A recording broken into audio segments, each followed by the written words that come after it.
दोस्तों आज मैं अपनी सिस्टर के बिहाफ पर सोल लैंड पार्ट 218 को एक्सप्लेन करने वाला हूं क्योंकि आज उनको वॉइस करने का वक्त ही नहीं मिल पाया।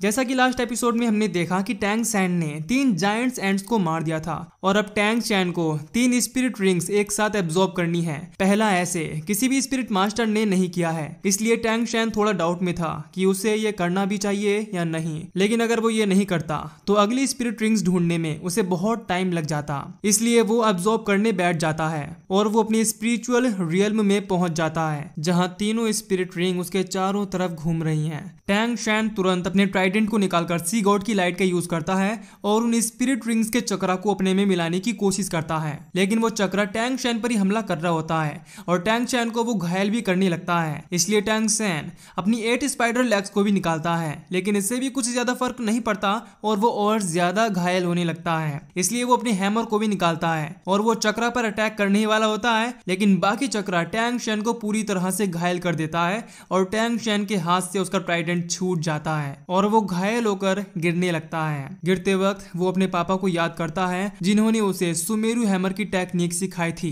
उन्होंने कहा था कि वाइंड शेपलेस होती है लेकिन लीव्स की शेप होती है। अगर यहाँ लहरें नहीं होंगी तो लीव्स हवा में उड़ नहीं पाएंगी, अगर कोई लीव्स नहीं होगी तो वाइंड भी अपना सपोर्ट खो देगी और इस तरह वो बड़ी आसानी से टैंग चैन को हैमर को कंट्रोल करना सिखाती है। इससे हैमर उसके लिए बहुत हल्का हो जाता है और टैंग चैन अब तुरंत सुमेरु हैमर का यूज करके चक्रा पर हमला करता है और इसका यूज करके वो तीनों स्पिरिट रिंग्स को एक में कंडेंस्ड कर देता है और फिर उन्हें वो बैठकर हैमर के अंदर एब्जॉर्ब करने लगता है और उनको प्योरेस्ट फॉर्म में कन्वर्ट करने लगता है। स्पिरिट रिंग्स और सुमेरु हैमर स्ट्रॉन्ग वाइंड्स और फॉलन लीव्स की तरह होगा। इसके बाद हमें दिखाया जाता है कि कैसे उसके पापा ने उसे इतनी बड़ी टेक्निक सिखाई थी और अब टैंग चैन उसे मास्टर कर चुका है और अब टैंग चैन अपनी हैमर में उन सभी स्पिरिट रिंग्स को एब्जॉर्ब करने लगा है। टैंग चैन को इसमें काफी ज्यादा दर्द हो रहा है क्योंकि ये तीनों स्पिरिट रिंग 90,000 साल से ज्यादा पुरानी है और टैंग चैन ने 3 स्पिरिट रिंग एक साथ अटैच की हैं और टैंग चैन की स्पिरिट पावर भी काफी डैमेज होने लगी है।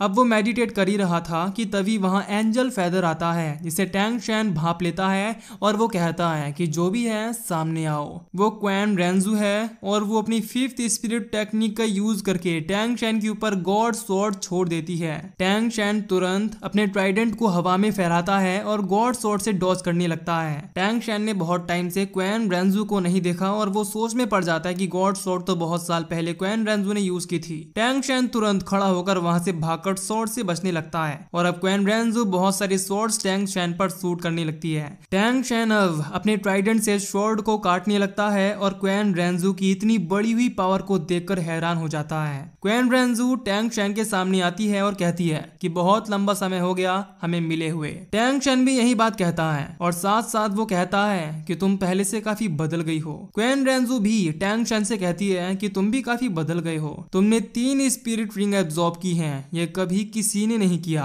पिछले जो गॉड लेवल मास्टर्स हो चुके हैं वो भी ऐसा एक्सपीरियंस नहीं कर पाए जो तुमने अभी किया। तुमने सच में मुझे हैरान किया है। टैंग चैन पूछता है कि आखिर तुम्हें कैसे पता कि मैं यहाँ हूँ। क्वेन रेंजू कहती है कि तुम्हें क्या लगता है कि तुम सीक्रेटली ये सब काम कर रहे हो, तुम जो भी कर रहे हो मेरी निगरानी में कर रहे हो। टैंग चैन समझ जाता है कि क्वेन रेंजू मेरे हर मूवमेंट को देख पा रही है। अब वो सोचने लगता है कि ऐसा कर पाने के उसके पास 2 रीजन हैं। पहला कि वो स्पिरिट बोन टेक्निक का यूज कर रही है। वुहान एम्पायर के पास 6 स्पिरिट बोन्स थी जो सदियों से उनके खानदान में एक जनरेशन से दूसरी जनरेशन को मिलती आई हैं। जब इसने अपने आप को प्रिंस जू किंग हे में ट्रांसफॉर्म किया था तब उसने एक का यूज किया था। जरूर ये टेक्निक जिससे मेरी मूवमेंट्स को देख पा रही है, बाकी 5 स्पिरिट बोन टेक्निक में से किसी एक टेक्निक का कमाल है। दूसरी पॉसिबिलिटी ये है कि ये शायद मेरी तरह है जो गॉड बनने के रास्ते पर चल रही है। चाहे जो भी पॉसिबिलिटी हो ये मेरे लिए काफी खतरनाक है। क्वेन रेंजू कहती है कि हमारे बीच कुछ साल पहले टियान डो पैलेस के अंदर युद्ध हुआ था जिसमें मैं तुमसे हार गई थी, लेकिन आज मैं तुमसे एक फेयर फाइट करने के लिए आई हूँ।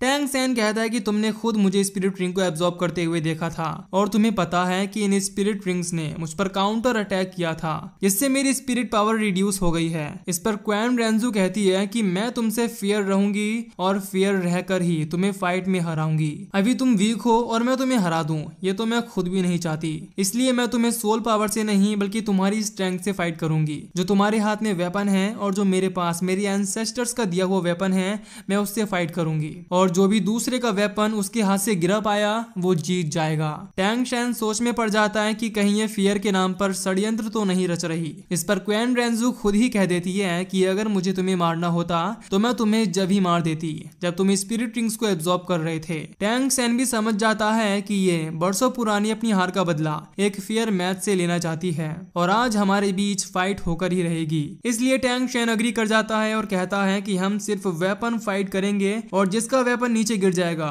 वो हार जाएगा। अब ये दोनों आमने सामने खड़े हैं और टैंग शैन के सी गॉड ट्राइडेंट का लिविंग ऑरा बहुत जोर से उसकी एंजल स्वॉर्ड के आगे रिएक्ट करने लगता है। सेम क्वीन रेंजू की नोबल स्वॉर्ड के साथ हो रहा है। वो भी ट्राइडेंट के सामने काफी जोर से सेक कर रहा है और ऐसा लग रहा है मानो ये दोनों वेपन एक दूसरे की फील्ड में आकर एक दूसरे से लड़ने के लिए बेकाबू हों। वो दोनों अब फाइट करना शुरू करते हैं और इनमें वेपन कॉम्बैट होने लगता है। टैंग शैन का ट्राइडेंट बाकियों के लिए 1,00,000 किलो का है लेकिन फिर भी क्वीन रेंजू इसे झेल पा रही है और टैंग शैन को हम कमजोर पड़ता हुआ देखते हैं। टैंग शैन उसकी स्वॉर्ड को अच्छे से समझकर जान पाता है कि क्वीन रेंजू भी गॉड बनने के रास्ते पर है। अब लड़ते लड़ते क्वीन रेंजू नोटिस करती है कि स्वॉर्ड के अंदर पुरानी एंजल गॉड की मेमोरीज हैं और उससे ओल्ड एंजल गॉड के विजन्स आने लगते हैं और हम उसके विजन्स को देखते हैं। एंजल गॉड और सी गॉड साथ में मिलकर बुराई के खिलाफ लड़कर किसी गांव को बचा रहे थे। एंजल गॉड सी गॉड से कहती है कि इस कॉन्टिनेंट में हम दोनों सबसे ताकतवर फैंग हाउ डूलो हैं, लेकिन फिर भी हम पूरी दुनिया से सफरिंग्स को एलिमिनेट नहीं कर पा रहे। स्पिरिट मास्टर की स्ट्रेंथ काफी वीक होती है और वो इस काम को नहीं कर पाते। सी गॉड एंजल गॉड के इंटेंशंस को समझता है और कहता है कि तुम हमेशा से एम्बिशियस रही हो। तुम्हें ये समझना होगा कि ये दुनिया बहुत बड़ी है और तुम अकेले इसे कंट्रोल नहीं कर सकती हो। हम जो कर सकते हैं हम कर रहे हैं। धीरे धीरे हम दोनों मिलकर सफरिंग खत्म कर ही देंगे। सी गॉड ऐसा बोलते बोलते एक आदमी को हील भी कर रहे हैं जिसे डीमन ने भी घायल कर दिया था। एंजल गॉड कहती है कि हर चीज कंट्रोल की जा सकती है और क्या तुमने कभी सोचा कि हाईएस्ट लेवल ऑफ कल्टीवेशन क्या है? अगर मैं ह्यूमन रिस्ट्रिक्शन को क्रॉस कर सकूं तो शायद मैं इमॉर्टल गॉड बन जाऊंगी।